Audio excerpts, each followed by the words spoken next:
என் பேர் விஜயா. வேங்கிக்கால்லேருந்து வரேன். எனக்கு 2-3 வருஷமாக இரும்பலாக இருந்தது.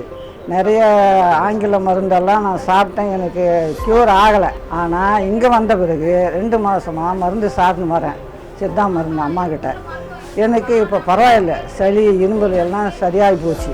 இரும்பல்லாம் போயிடுச்சு, நல்லா இருக்கேன். டாக்டர் அம்மா நல்லா கவனித்து மாத்திரை மருந்தெல்லாம் கொடுக்குறாங்க. நானும் பல பேருக்கு நான் சொல்லியிருக்கேன், இந்த மாதிரி கவனிங்க பாருங்கள், நல்லா கவனிக்கிறாங்கன்னு நானும் சொல்லியிருக்கேன். மாத்திரையும் வாங்கி போகிறதுக்கு இங்கே நான் வந்திருக்கேன். டாக்டருக்கு அம்மாவுக்கு ரொம்ப நன்றிங்க.